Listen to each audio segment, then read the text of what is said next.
ESADE is the host of this summit, but it's also not just ESADE, it's STEP Europe that is hosting the summit, and from STEP Europe we are proud of hosting the other STEP regions.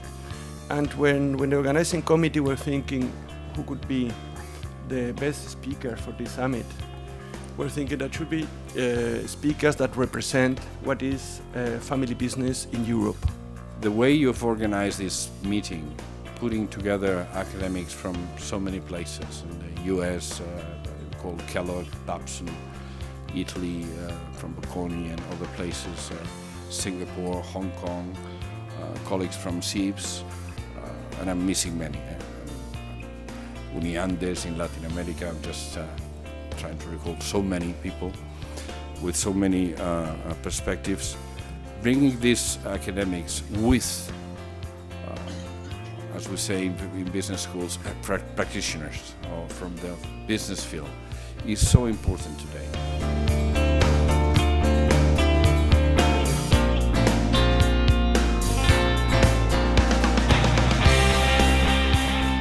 So what is the hidden champion? This is not my theory, I'm not an academic.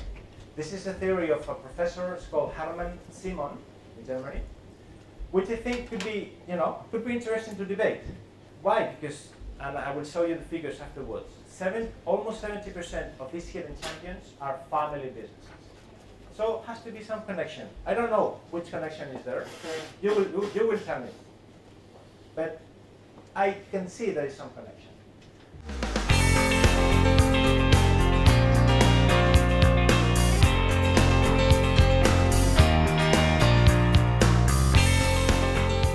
Been of long interest to me to try, as it is obviously with all of you, to try and understand what it is that makes an entrepreneur motivated as well as effective to lead a new generation of strategic renewal.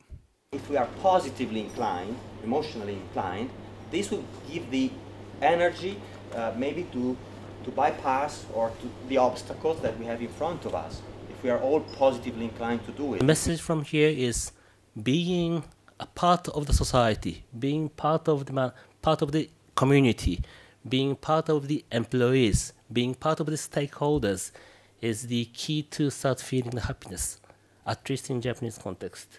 As a leader and owner, you need to be open to and value new ideas. The ideas in this organization come from inside and outside. So not only the outsiders, but also the insiders were sources of ideas. We realized from several of the cases that we analyzed that it's not a lot about, let's say, wealth. It's not financial resources that matter. It's not the family legacy, technologies that are used, or quality. It's a lot about relationships. So we decided to focus our sub-session entirely on relationships as a key resource that needs to be developed for dynamic adaptations of family firms.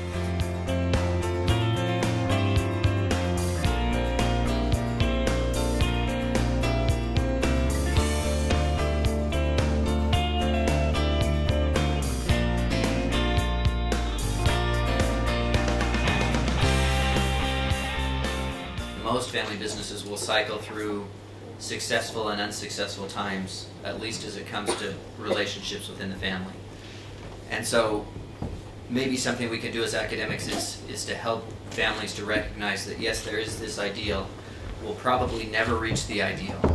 The idea is to slowly over time try to get a little bit closer to that ideal and then use the ideal as something to look to when we go through those tough times. We try to understand how family involvement in a business enterprise can somehow change the decisions, change the processes, change the way the firm manages and organizes innovation.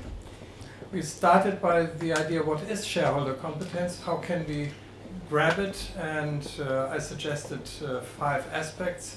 That is, I took this from the lecture of Mr. Mittelscheidt this morning, that the basis is a bridge of trust that has to be built, and then shareholder competence can be built up upon this bridge. And then you need information, personality, experience, and knowledge. I have a feeling, listen to most of the session I was, that a successful transgeneration is made by that next generation switch the business and find new ways to do things. So we can inspire that.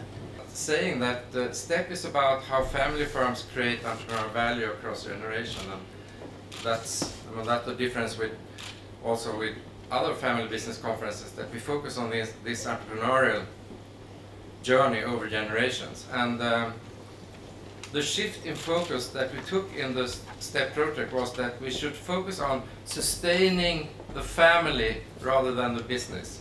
What did I learn? I learned a lot. Tried to think about how do I put it in words to have some takeaways for it. It's just so much dense information over 2 days that'll take months to digest, really, in terms of mental. Let me remind you what I said. I said we need to have the courage to listen to the stories, so that's the first one. To communicate, learn the language of silence and emotions, to be ourselves, and related to that, to be okay to go into radical innovations. If we fail, but we can also succeed. And the last one was have meaningful time together. I think this STEP meeting is a fantastic example that self-organization works. This is the result of the effort of all of us. People coming from different parts of the world, people committing into developing something, into thinking, into coordinating others, but it has been a fantastic example that self-organization works.